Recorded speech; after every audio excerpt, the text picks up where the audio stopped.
you have three full enrollment, full fee collection, and revenues cost per child. And that all sounds great in theory. There are a number of reasons why one of those points of the triangle may not connect. For example, you may have room for 8 children, but you only have 6. So you need to look at why is that? What's the reason for that?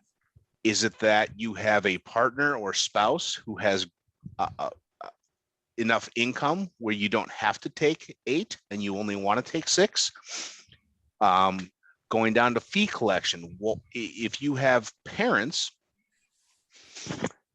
and they're behind on tuition, what's the reason for that?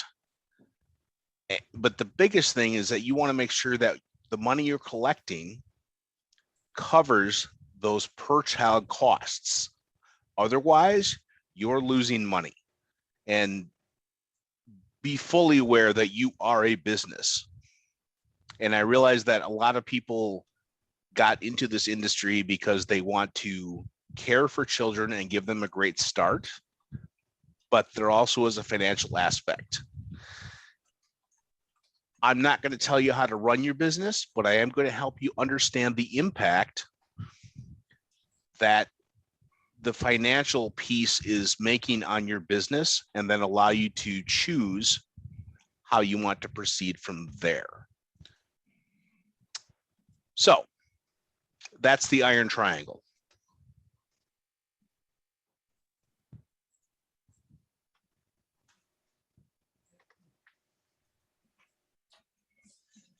Okay, so question for you. Why should I have a budget? You are a business. If you're going to say to your mortgage person or your landlord, hey, I don't have enough money this month, can you cut me a break? Can I get a deal? What do you think they're going to say? They're probably not going to respond too positively. Like we said earlier in the last slide, there are circumstances, and I get that, but you need to understand the impact that that's having on your business so that you can get a snapshot of your assets and liabilities, which in simple terms is how much money you have coming in and how much money do you have going out. Once we have that data, and I'll get to the data a little bit later on, that can be a predictive indicator of your future. So you are able to forecast for the future. So you're not sitting in that sort of state where you're wondering, am I going to make it? Am I not? I don't know what to do. You can use that information to then forecast and make plans for the future. So it is important to have a budget. I have several programs right now that's the point they're at. We're talking about how much money did you spend this month? How much money did you get this month in tuition or in shares programs or things like that? Once we have that information, my job is to then break that down into a profit and loss statement, which we'll talk about a little bit later, to give you an indicator on where the really strong points to your business are and where you may want to make some changes. But there are, I think, a lot of providers out there that just say, okay, I have enough money in the bank to cover everything I had spent this month, and that's good enough for me. We can help you do better because we want you to make a profit. We want you to provide for retirement, and we hope to give you those tools.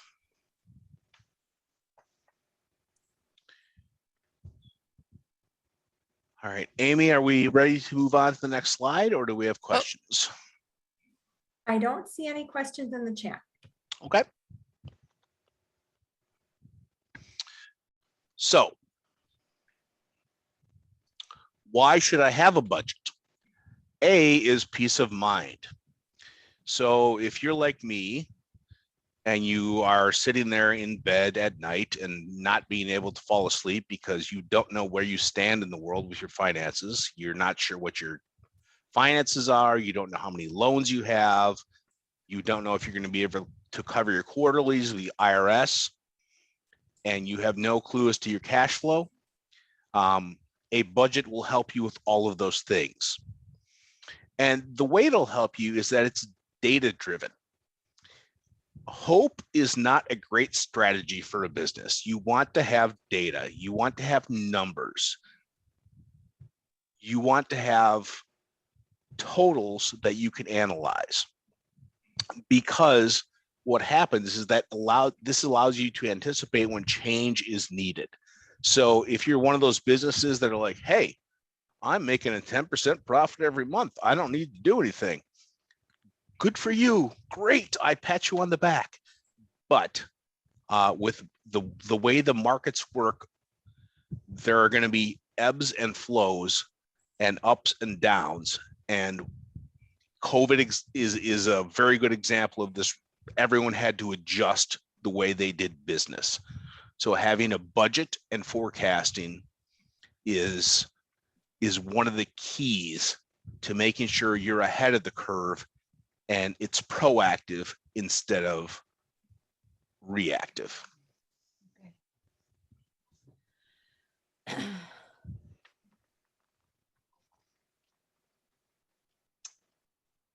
All right, moving on. Okay. So there are a lot of different tools that you can access that will allow you to create a budget. We're going to go through one tool that Jared helped create as part of the WEESSN program that is very specific to budgeting for family childcare programs. There's also a budget template that Tom Copeland has in his books that is slightly different, but also available to you. And the Department of Children and Families has a budget template on their website as well. As a conclusion to this, probably tomorrow, maybe Friday, I'll send a follow-up email, and you will get several different budget form options that you can use. For the rest of our time together, we're going to use the pieces of the form that Jared helped create. And so some things to know are all budgets have really the same general components. You're going to have income usually at the top, expenses at the bottom. You're going to get a total, so you know if you are bringing in more or less money than what you're spending. And so this part of the budget form that we're highlighting here just shows that you are going to have the amounts that you've budgeted, and we'll talk in detail about those in a minute. And you're going to total those up at the end of your budget cycle. And the reason why you do that is because you're going to reconcile your budget, which means you're going to see how close you were and get real numbers. Your budget is actually an estimate. And so it's your best guess. And then you are it's a process. So then you're going to figure out what you actually did spend and what you actually did bring in.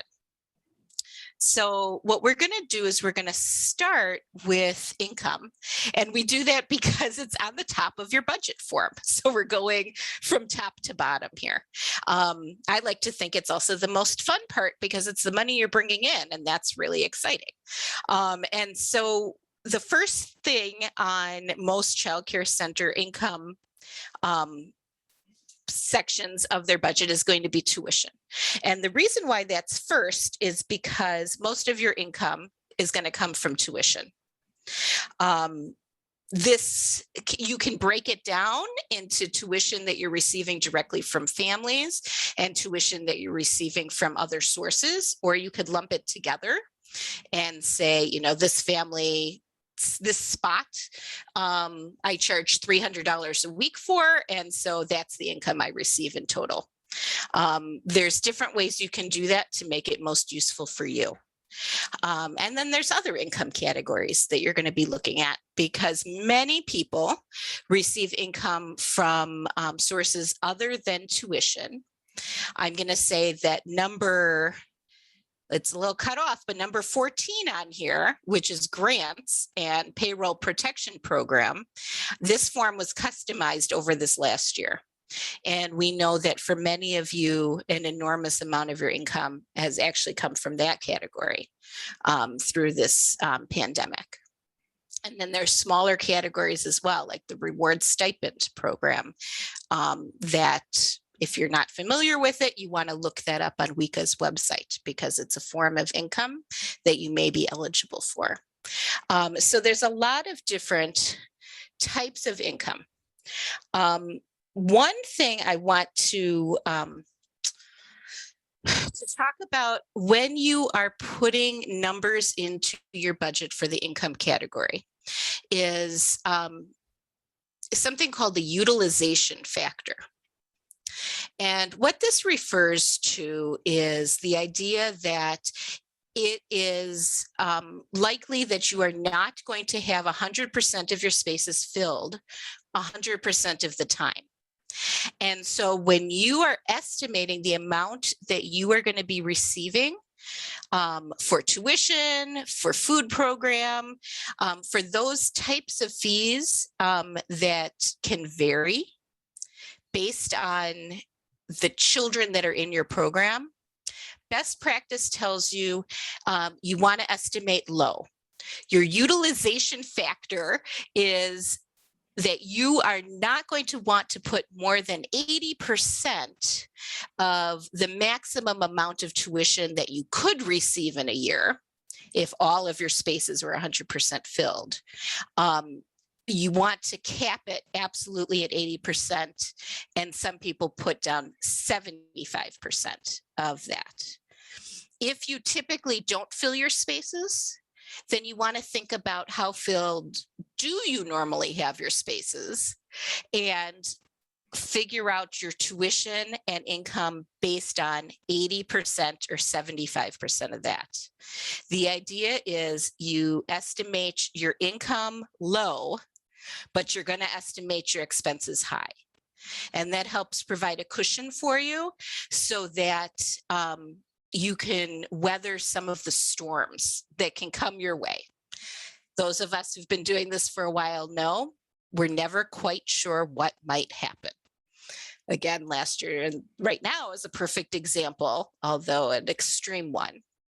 And so you just want to keep in mind, you're going to use that utilization factor to estimate low. Now we're moving on to the next part of that budget form. And we're going to talk about the time space percentage, which is the number that is used when you are calculating your expenses specifically in family childcare programs. So this is uniquely yours. This is something that the IRS allows for family childcare businesses. It's a wonderful benefit that you have.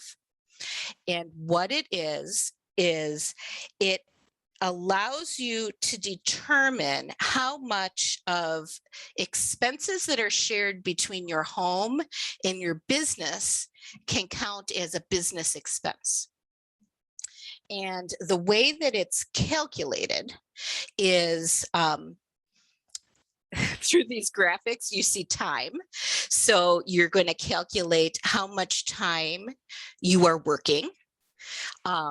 The graphic of the house is referring to how much space in your home you're using for your business. And you're going to do a calculation to create a percentage which is the number that you then multiply eligible expenses times to get this ability to deduct expenses that are shared with your home. So I am going to be sending you a worksheet that goes through the entire calculation. It is taken from Tom Copeland's training on budgeting, and we are allowed to share it. It will be in English and Spanish. I'm going to give you some more ideas about it, but we're not going to calculate it today. But the worksheet will help you calculate it, or you can turn to a WEESSN coach or a satellite person or 4Cs if you're not in WEESSN or satellite to help you with this. So some ideas about this are for time. To create this section of it, you have to be able to track for a short period of time just how much time in 24 hours, 7 days a week, you're actually spending working.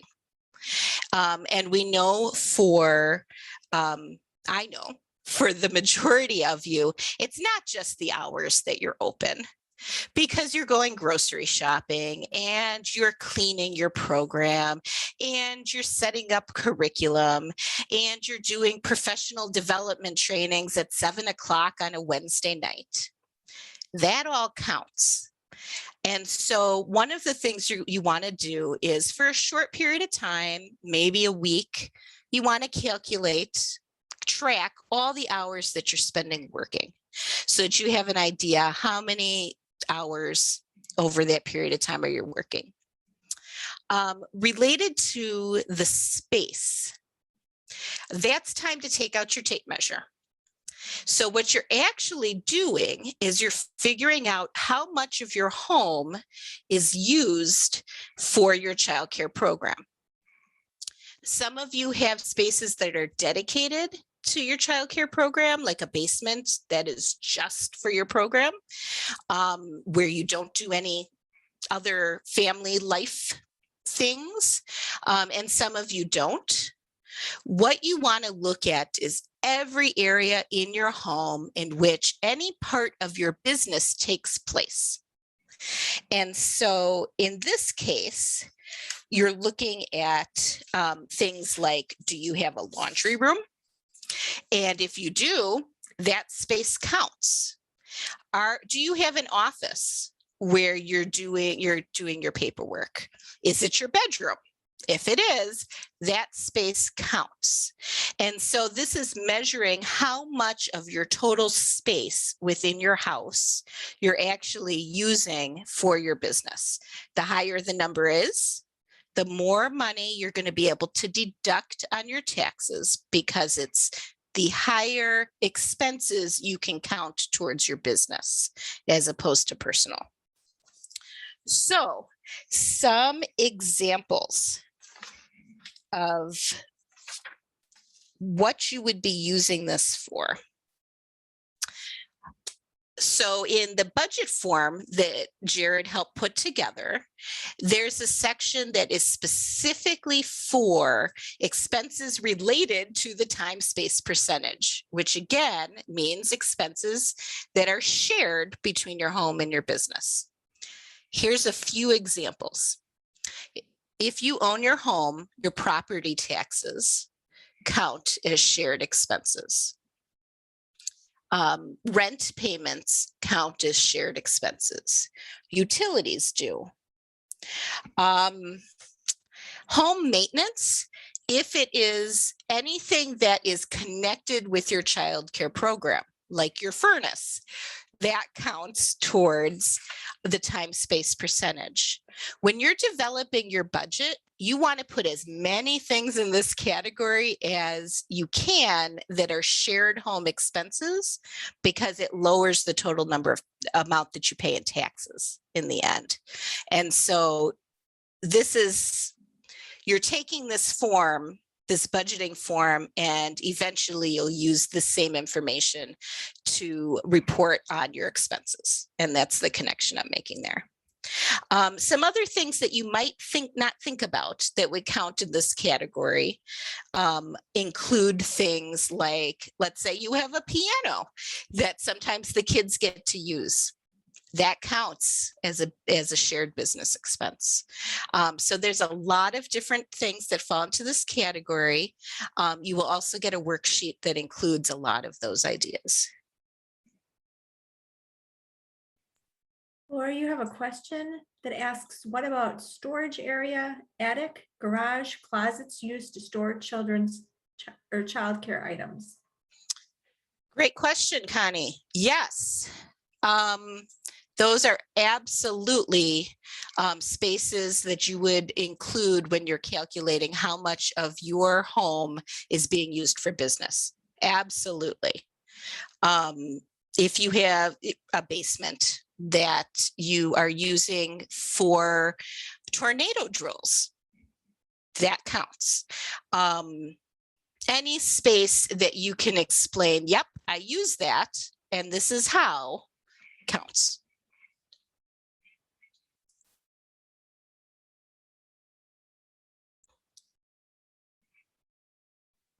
Okay, Jared, I'm turning it over to you. All right. So we talked about a little bit earlier.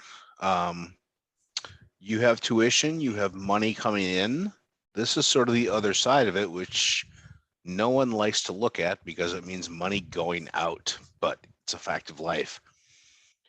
As part of creating your budget, we can look at, say, the general expenses here, and this is part of the form that Laura was talking about earlier. But if you compare your money in, you also have to go to evaluate your money going out. So this form has been customized for things like salary, retirement contribution, things you might not really think about. So if you buy a new picnic table for your backyard, that can go under furniture. Food, if you're not part of the CCAP program, what are you spending on your kids? And what this does is allows you to put into this form what your expenses are, and where this is really going to help you is spending 5 or 10 minutes per week or per month, or however often you choose to do your books, or I can help you do your books, is that when you go to your CPA or accountant or bookkeeper, you have everything already organized. So if they charge you by the hour or whatever it is, that's less work for them to do, which is going to save you money in the long run. This is a constantly evolving form. I will say I've gotten some feedback recently saying, well, what about depreciation? What about this? What about that? So it's going to be as complex or as simple as you need it to be based on what you need for your business. So that's sort of the other half of revenue. This is the expense portion of the form. And I think, Laura, you're going to get that out to whoever wants it. Is that correct? I am. I'll send the complete form to everyone, along with 2 other versions, so that you can choose whichever version you want to use. Perfect. Do you want me to switch the slide, Jared? Yeah. Okay. So one of the things that I love about this form, and that I can't say I designed this by myself. My colleague Janelle really helped out a lot with this. But this is a snapshot of what looks at sort of the bottom of that form. So there's not only a monthly comparison, so you can see if there are any great variations. So maybe your water bill was $100 more last month than this month. You can sort of say, hey, maybe I should look into that. Do I have a leaky faucet? Whatever, something like that. But it also breaks it down by month. But what that does is further, I don't know if this is a word, but uncomplicates it for your accountant. It allows them to show what the expenses are for each month. And also, if you want to utilize the back office services of WEESSN, you show that to me, and then I can show you what some of the trends are and break that down by a time period, whether that's monthly or quarterly or annually or year after year, so that moving forward, like I said earlier, we have data-driven research to show us what we can forecast for the foreseeable future. So that's a good thing. Perfect. Yeah. Next slide. Okay, so I have to say, just even talking about budgets gets me really excited. I, as a childcare provider, as a business owner, loved to enter in my estimates for the year and then break them down for the month, because that's how I did it. And then to actually reconcile that by looking at what I had actually received and what I had spent. And I always got a thrill because I guess because I like to play games and to do puzzles. So I always loved to see how close I was. And it was great when I wasn't close because my income was a lot higher. And it wasn't so great if I guessed wrong because my expenses were higher or because my income was lower. But the cycle of it can be really interesting, because what it does is it allows you to analyze how your business is doing over time and then to make changes that are responsive. Some examples are when I would plan a yearly budget. My program was in a house that was built in 1886, I think it was. So our utility bills were pretty high. And I knew that. And I also knew that, you know, the months of the year when we could open windows, our utility bills were extraordinarily low. And in winter it was high, and in summer it was off the charts because we had old radiators, which meant we had window air conditioners. So what I would do is I would take my budget and I would break it out monthly, because I knew that there was going to be variation from month to month in my utility bills. And it could be hundreds of dollars difference between April and July. And so I would plan for that. And then the next part of the budget cycle is then it happens. That's the implementation part. So you see what occurs. And after that, you review it. And so I was always interested. I really thought of it kind of as a game. I loved to see how close I could get. And year after year, my goal was to get closer and closer to those actual costs. And so it was a game, but it was very serious because it was also connected to my income. The closer that I could estimate what my income and what my expenses were, the more I could figure out how much money I could put aside for my retirement and how much I could put aside to save for a car and things like that, which were really important to me. And those were priorities. And so this budget cycle, while it gives me a little thrill, also was and is a process that continues and in which you learn over time, and you grow closer and closer to the business of early childhood. The more familiar you are with creating the budget and then checking it for accuracy, looking for trends over time, and then starting again, the more you're able to plan for your future wisely. So that's it. Just always got me excited, and I just want to share that. So I'm going to pop over to the next section, which also gets me excited, but Jared gets to talk about this one. So this is, I alluded earlier to that some of the businesses we're dealing with are at a point where they're saying, how much money do I take in? How much money am I spending this month? As you break that down a little bit more specifically, that is really called a profit and loss statement, also known as an income statement. And what I want you to pay attention to is the middle point there, which we talked about earlier, which is revenues minus expenses is your net income or profit. Or if you're on the other side of that and you don't have a profit, you have a loss, which is what we want to avoid. The interesting thing here is that sometimes you hear the term the bottom line. This comes from profit and loss statements because the very bottom line is the net income of the profit and loss statements, and it shows you how much money you gained or lost.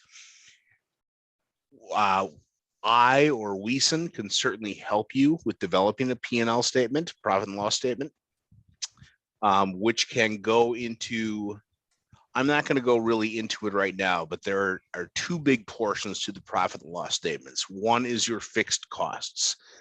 These are things that you're going to spend and you can't control. So if your mortgage payment is $1,000 a month, it's $1,000 a month. You don't have any control over that.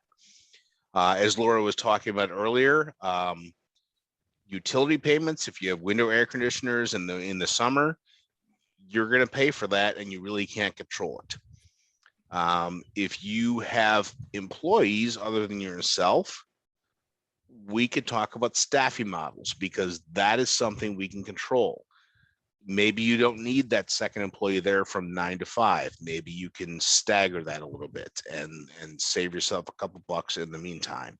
But the variable costs, which would be the opposite of the fixed costs, are things that you have control over as a business owner. So your variable costs and your fixed costs go into your total expenses. We subtract that from your revenue, and that is your profit or loss. And it pays to analyze that from a budgeting standpoint. Because again, that's a predictive analysis of future events. So that gives you some sort of predication as to what you can do as to where your business is going to be, going back to that budgeting that Laura talked about, that 80%,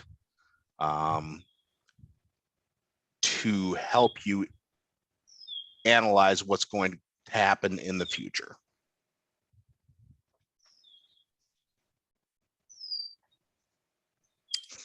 So this next slide goes a little bit more into the idea of fixed and variable costs. And as you're creating your own budget or updating your own budget, it really helps to make a little note about which category an expense falls in. So there's some examples here that are related to a different kind of business. For a childcare program, one thing that I would think of as a fixed cost would be the cost of whatever telephone that you use. No matter in most cases. So you could get a phone where that's a variable cost, and that would be a phone where, depending on how much you use it, your bill might go up over the course of a month. Or you can have a phone where you pay a set flat rate every month. And so that's a great example of something that can fit into either category, and you actually get to choose which category it falls into. Your mortgage payment is certainly, or your rent payment, that's set. So that's not going to change from month to month, which means you can count on it. The idea of the difference between the variable costs and the fixed costs are, for the variable costs, you can't quite count on what those are going to be. And so you're doing more of a guessing game for the things you can't control, like your utility bills. And for the things you can control, like if you hire an assistant or a substitute, those are ways that you can really impact your budget. You can say, well, I've got a lot more income coming in right now than my expenses, and I really need a break. I just need to be able to go and do some of my work errands during the day instead of at night. And it's worth it for me to pay extra to bring in a staff person. And so because you're developing a budget, you'll be able to see what flexibility you have in doing that. Maybe you can pay for somebody to come in 5 hours a week. Your budget is going to give you an idea. Again, we know your budget is an estimate. It's not your actual costs, but it's your estimated cost.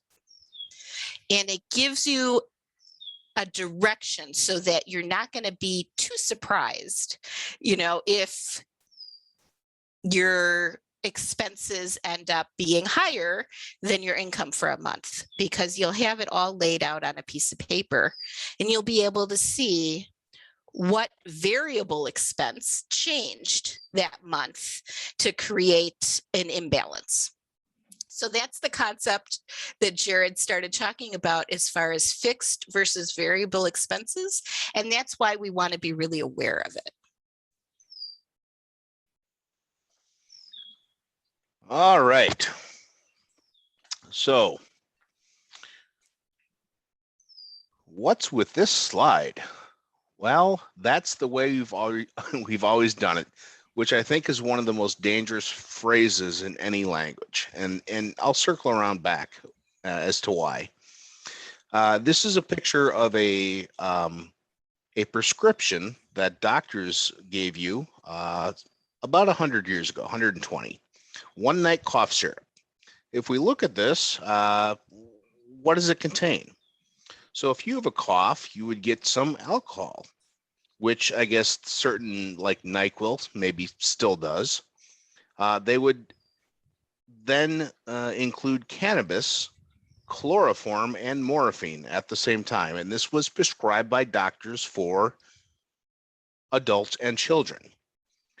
If we tried this today, there would be outrage. This would be completely unacceptable. But at the time, this was medical science. If you look also at the bottom there, it says skillfully combined with a number of other ingredients. Well, that's the way they always did it. So that means it's fine, right? My point here is that we need to continually reevaluate the way we do business, whether that's on an annual level or a biannual level. We need to look at what's going on and make sure that we haven't gotten complacent and not adjusted to the way the world works. This is tough because human beings don't like change, but we really need to take a look at the way we run our businesses and make sure that we're doing it in the way that's best, not only for the children, but also for the business itself. And I guess the second half of that is a personal story about that. When I was a kid growing up in the 80s, I was in ECE. I went to childcare at a family, and there were 8 of us. And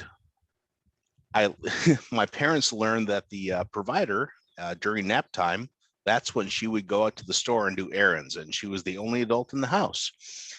And some of you are cringing right now going, oh my God, that's terrible. That's not the part of the story I want. It's on a Saturday morning, my mom and dad sat down and said, well, is this okay? Maybe this isn't okay. I mean, today, this would not stand. There would be uproar and fever, but that was 40 years ago. So the way we're looking at things today is not the same as it was back then. And we just need to make sure that we're looking at the best business practices that we can, which is why I brought this slide up.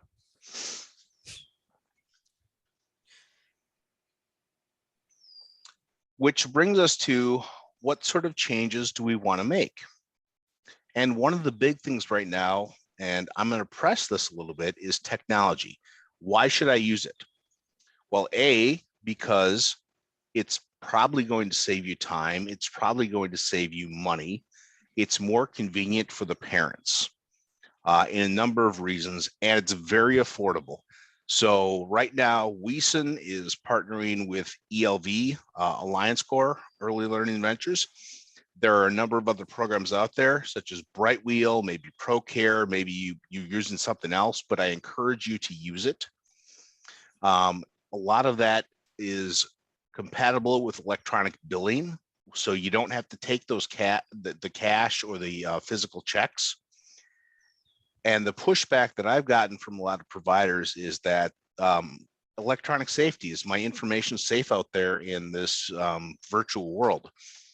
The numbers show that cash and checks are actually more vulnerable than electronic payments. And I would ask you this: do you keep your money under your mattress at night? And I'm guessing for most of you, the answer is no. You probably keep it in a bank, maybe a credit union. But I encourage you to look into your options as far as electronic management, electronic billing, and what can technology do for you? Because I think that's certainly not going away. And that as technology increases, the usage is only going to go up. And I guess the old paper and pencil ledger is probably getting outdated. And again, that goes to change, and humans don't like change. But you also have resources out there to help you if you want to make that change. And Laura, myself are certainly willing to have that conversation to say, what are these options out there and how can I use them, and examine costs. So Mary Jo, I hope I just answered that question. I'm not sure. Like I said earlier, a couple of those technologies out there: ELV, Alliance Corps. There's a link right there if you want to check it out. ProCare, Brightwheel, Wonder School. Wonder School is a great one for startups and family providers.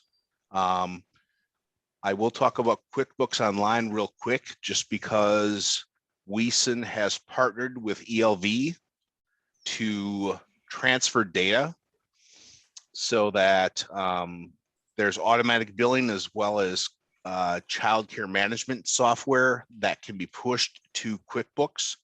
There's a patch in place that's a done deal.